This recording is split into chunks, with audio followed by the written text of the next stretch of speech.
जय माता दी। आशा करते हैं आप सभी ने नवरात्रि की पूजा बहुत धूमधाम से और बहुत श्रद्धा के साथ की होगी। अब बारी है कलश विसर्जन की। तो आप ये भी जानना चाहते होंगे कि कलश विसर्जन की सही विधि क्या है। हम जो पूजन सामग्री 9 दिन तक प्रयोग करते हैं उनका अंतिम दिन किस प्रकार से विसर्जन करते हैं, तो आज की इस वीडियो में आपको ये बातें सारी विस्तार पूर्वक बताई जाएंगी। आप अगर हो सके तो वीडियो को पूरा जरूर देखिएगा। कलश का विसर्जन दशमी तिथि को ही यानी पूरे 9 दिन और नवरात्र की पूजा करने के बाद करना ज्यादा शुभ होता है। नवरात्रि समाप्त होने पर विधि विधान से आप जिस दिन विसर्जन कर रहे हो उस दिन एक बार फिर से माँ भगवती सहित सभी 9 स्वरूपों का ध्यान करें, कलश की पूजा करें, धूप दीप जलाएं। इसके बाद मूर्ति विसर्जन और कलश विसर्जन की तैयारी करें। इन 9 दिनों में की गई पूजा और व्रत का पूर्ण फल तभी मिलता है जब विधि विधान से विसर्जन किया जाए। विसर्जन करने से सबसे पहले ऐं ह्रीं क्लीं चामुंडाय विच्चे इस मंत्र का उच्चारण करते हुए पूरे भक्तिभाव से श्रद्धा और सम्मान के साथ कलश के ऊपर रखे हुए नारियल को बहुत आराम से उठाएं। फिर इस नारियल को आप लाल चुनरी में बांधकर अपनी माँ, अपनी पत्नी, बहन या बेटी को दे दें। इस नारियल को बहुत से लोग बहते जल में प्रवाहित कर देते हैं, कुछ लोग आसपास मंदिर में रख देते हैं और कुछ लोग जिस दिन कन्या पूजन किया जाता है उसी दिन हटा देते हैं, यानी कि प्रसाद रूप में कन्याओं में बांट देते हैं। आपके यहाँ पर जिस भी नियम का पालन किया जाता है आप उस नियम का पालन कर सकते हैं। अगर आप पहली बार नवरात्रि के व्रत रख रहे हैं तो आपको इस नारियल को या तो मंदिर में रख देना चाहिए या फिर आप बहते जल में भी प्रवाहित कर सकते हैं।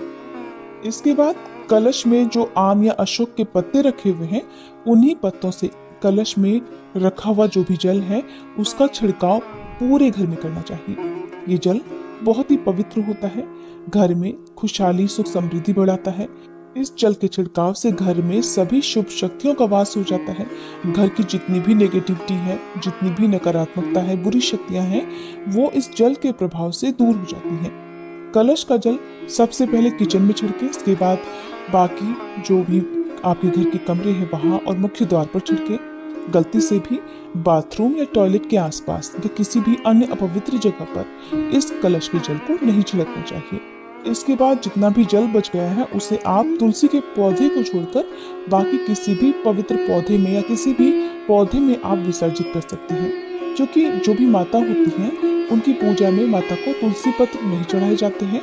इसलिए ये जो हमने कलश की पूजा की हुई है, कलश के अंदर जल रखा हुआ है, ये माँ भगवती के नाम से ही हमने स्थापना की हुई है, इसलिए हमें इस जल को तुलसी के पौधे में विसर्जित नहीं करना चाहिए। जल की कुछ बूंदें परिवार के सभी सदस्यों को अपनी आंखों और अपने माथे पर भी लगाना चाहिए। कई बार ऐसा होता है कि 9 दिन की पूजा करने के बाद जब विसर्जन की बारी आती है तो कलश में रखा हुआ जल या तो बहुत कम बचता है या पूरी तरह से सूख जाता है।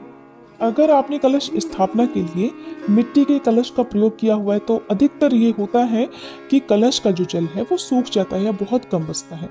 फिर भी जितना भी जल बचे आप उसका छिड़काव कर सकते हैं।